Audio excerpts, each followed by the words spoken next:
मैं प्रेस के लोगों का धन्यवाद देता हूं। आपके माध्यम से ईद की बहुत बहुत मुबारकबाद। पूरे देश में खुशी के साथ ईद का त्योहार मनाया जा रहा है। मैं सभी देशवासियों को ईद के त्योहार की बहुत बहुत मुबारकबाद देता हूं। अभी कुछ दिन पहले ही हम लोगों ने त्योहार होली मनाया था। उसमें हम सब लोग मिलकर के गले मिलकर के एक दूसरे के बीच में जहां खुशियां बांटी थी, खुशियां बांटी थी, वहीं हमारा आज फिर एक और त्योहार आया है, ईद का त्योहार, जहां हम फिर गले मिले हैं, सिमैया और मिठाई खाकर के एक दूसरे को मुबारकबाद देते हैं। यही हमारी हिंदुस्तानियत है कि जहां अलग अलग धर्म के, अलग अलग जाति के लोग रह करके एक साथ त्योहारों को एक साथ मिलकर के खुशियां मनाते हैं। यही हिंदुस्तानियत हमारे समाज और देश को मजबूत बनाती है, देश को तरक्की और खुशहाली के रास्ते पे ले जाती है। हमें उम्मीद है कि दुनिया में जिस तरह से वॉर चल रहा है वो तो खत्म होगा ही होगा, और उसके साथ वॉर खत्म होते ही खुशहाली भी आएगी, ऐसा हमारा सबका मानना है ईद के त्योहार पर। अखिलेश जी, अभी आपने एक बात कही कि देश के ऊपर शहीद होने वालों का जिक्र हमेशा होता है, जो देश के लिए शहीद होते हैं। कोई देश हो, कोई मुल्क हो, और मुल्क के लिए जो शहीद होता है वो दिलों में याद किया जाता है। सर, मथुरा में माहौल तनावपूर्ण बना हुआ है, एक साधु की मौत हुई है। भारतीय जनता पार्टी कहाँ तनाव न पैदा कर दे, ये सोचना है। अगर मथुरा में, वृंदावन में, धार्मिक स्थान पर साधु के साथ अगर ये व्यवहार हुआ हो, और वहीं काशी में जहां प्रधानमंत्री कई बार चुने गए हैं, खुलेआम एक छात्र ने एक छात्र को मार दिया, खुलेआम गोलियां चल रही हैं। इससे पहले गोरखपुर में गोरख धंधा होते हुए देखा होगा आपने, वहां भी खुलेआम गोली मार दी।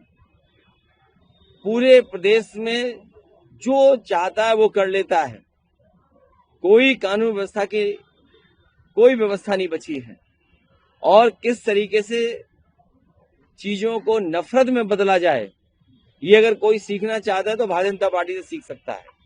सर, पश्चिम बंगाल की मुख्यमंत्री ममता बनर्जी ने बीजेपी को गद्दार और बेईमान पार्टी कहा। बेईमान सही कहा, बेईमान छोटा शब्द दिखता है। जो गंगा मैया के साथ धोखा दे सकता है, जो गंगा मैया के साथ इस तरह का व्यवहार कर सकता है, और हम लोगों ने तो जानबूझ करके कहा कि गंगा मैया केंद्र में आ जाएं। जिन्होंने ये कहा था कि हम गंगा मैया को साफ करेंगे, गंगा मैया ने हमें बुलाया है, अरबों खरबों रुपए किसकी जेब में चले गए। जब हम गंगा मैया याद करेंगे तो मणिकंका घाट भी याद आएगा, किसने बुलडोजर चलवाया था। माँ गंगा को याद करते हुए वो भी याद आएगा कि हमारी देवी, और जिन्होंने उस वाराणसी मणिकंका घाट को संरक्षण किया, बनवाया, वहां पे भगवान शिव की भी मूर्ति थी, उसे भी तोड़ दिया। तो भारतीय जनता पार्टी के लिए जो आदरणीय ममता जी ने कहा वो कम कहा है, और सच्चाई है कि वो अकेली भी लड़ेंगी तो भी जीत जाएंगी।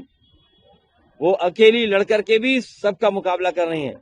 ये जो अधिकारियों का ट्रांसफर हो रहा है बंगाल में, सुना है कि बड़े पैमाने पर अधिकारियों को हटाया गया है, डीजीपी, चीफ सेक्रेटरी या अन्य सेक्रेटरी या अन्य अधिकारी, पुलिस के और प्रशासनिक अधिकारी।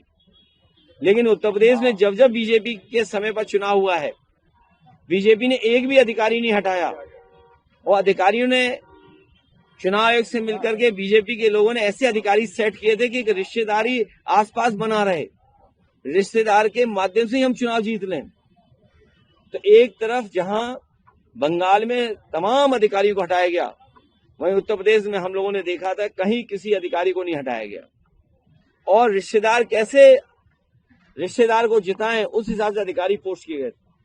सर, कैबिनेट विस्तार की चर्चा है, कहा जा रहा है कई बागी जो आपके पार्टी के हैं उनको भी कैबिनेट में जगह दी जाएगी। मेरे साथी, ध्यान मत हटाओ, ईद का त्योहार है, खुशियां मनाओ, सिमई खाओ, गले मिलो, भाईचारा लाओ, प्रेम लाओ, मोहब्बत लाओ, आपस में दूरियां कम हो, और ये सब नाटक है भारतीय जनता पार्टी का।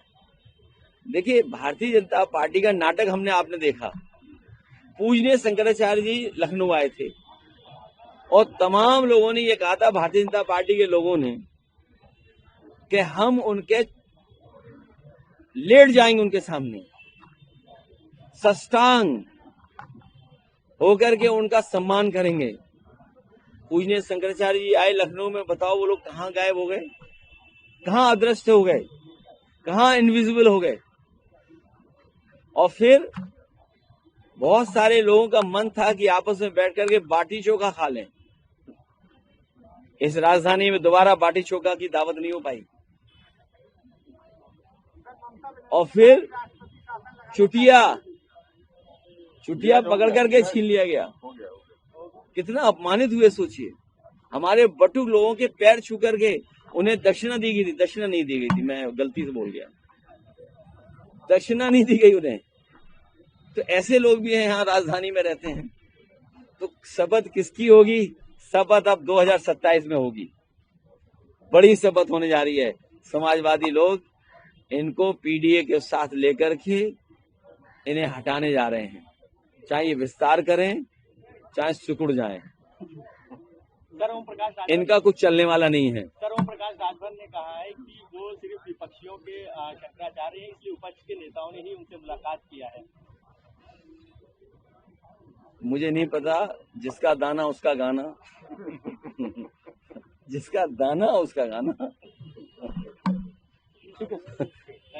तो आप सब लोग मिलकर के आज त्योहार मनाइए। बहुत बधाई, बहुत शुभकामनाएं, बहुत शुभकामनाएं।